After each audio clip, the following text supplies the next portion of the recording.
మహాదంతి వక్త్రాపి. శంకరాచార్యుల వారు ఇక్కడ పెట్టారు రహస్యాన్ని తీసుకెళ్ళి. మహాదంతి యొక్క వక్త్రంతో ఉండిపోయాడు ఆయన, ఏనుగు ముఖంతో ఉండిపోయాడు. ఎందుకు ఏనుగు ముఖంతో ఉండిపోవాలి అంటే, ఒక మనుష్యుని యొక్క జీవితము ఎలా ఉండాలి అనేటటువంటి దానికి నిరూపణం చేస్తుంది ఏనుగు యొక్క ముఖం.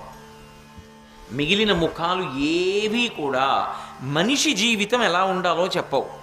మనిషి జీవితం ఎలా ఉండాలో చెప్పేది ఏనుగు ముఖం ఒక్కటే చెప్తుంది. ఎందుకని?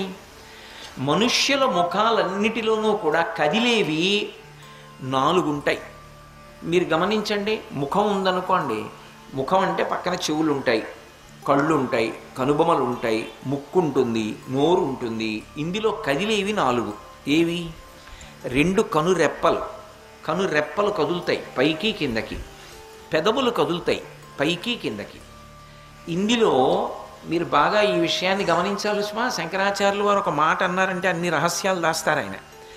కనురెప్పలు కంటిలో అంతర్భాగం కాదు.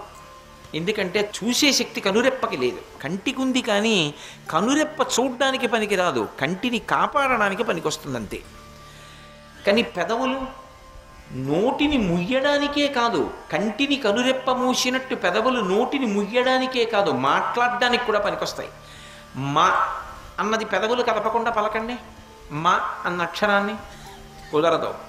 పా పెదవులు కదపకుండా పలకండి, కుదరదు. పెదవులు కలిస్తేనే వచ్చే అక్షరాలు కొన్ని ఉన్నాయి. పెదవులు కలవకపోతే ఆ అక్షరాలు పలకవు. కనురెప్ప కదలకపోతే కన్ను చూడలేదు అన్నమాట మాత్రం లేదు. కనురెప్పకి చూపులో అంతర్భాగం లేదు, పెదవులకు మాటలలో భాగం ఉంది. మనిషికి పెదవులు కదులుతూ ఉంటాయి. మనిషికి అన్నిటికన్నా లౌల్యం దేని మీద అంటే మాటల మీద. కానీ ఈశ్వరుడు మాట ఎంత గొప్పగా ఇచ్చాడు. ఎవ్వరికీ లేదు మాట, మనుష్యుడికి ఒక్కడికే ఉంది. ఆ మాట చేత ఎంత కష్టంలో ఉన్నవాణ్ణి ఓదార్చవచ్చు. మాటతో బ్రతికుదాం అనుకున్నవాణ్ణి కూడా చచ్చిపోయేటట్టు చేసేయచ్చు. రావణాసురుడు మాట్లాడిన మాటలకి సీతమ్మ తల్లి చనిపోదాం అనుకోలా? అదే సీతమ్మ తల్లి హనుమ మాట్లాడితే బ్రతుకుదాం అనుకోలా?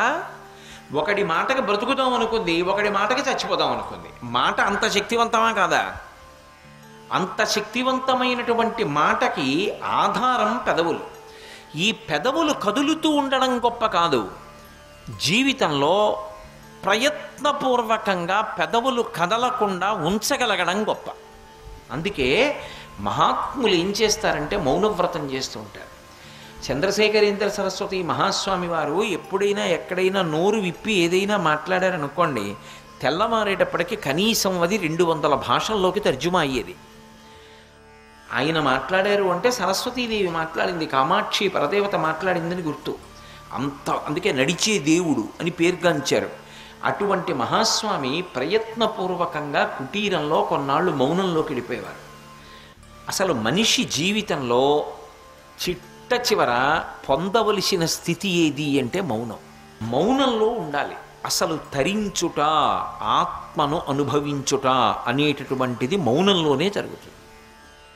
మౌనము ఆత్మని అనుభవించేటటువంటి స్థితి. వాక్కు దానికి భంగకరం. ఆ మౌనంగా ఉండడం రావాలి మనిషికి. అన్నిటికన్నా గొప్పది ఏది అంటే మౌనమే. అందుకే ఏ మాట మాట్లాడితే ఏది వస్తుందో అంటారు. ఎవరి దగ్గర ఎంత మాట్లాడాలో, ఎప్పుడు ఎంత మాట్లాడాలో తెలిసి ఉండాలి. భూపసభాంతరాళ మన పుష్కళ వాక్చతురత్వ మాజి బాహాపటు శక్తియున్ యశమునందనురక్తియు ప్రకృతి సిద్ధగుణంబులు సజ్జనాళికిన్నంటాడు భర్తృహరి. అదే పనిగా మాట్లాడకూడదు. ఎవరితో మాట్లాడుతున్నావు అన్నది దృష్టిలో పెట్టుకొని బహు తక్కువ మాట్లాడాలి. పెద్దలతో మీరు మాట్లాడుతున్నారనుకోండి, మీరు మాట్లాడింది బహు తక్కువ ఉండాలి, మీరు విన్నది చాలా ఎక్కువ ఉండాలి. గురువుగారితో మాట్లాడుతున్నాను అనుకోండి, గురువుగారు మాట్లాడింది వినాలి.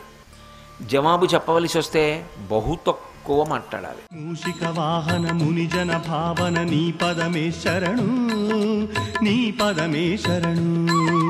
విజయ ప్రదాయక విఘ్న వినాయక నీ పదమే శరణు, నీ పదమే శరణు.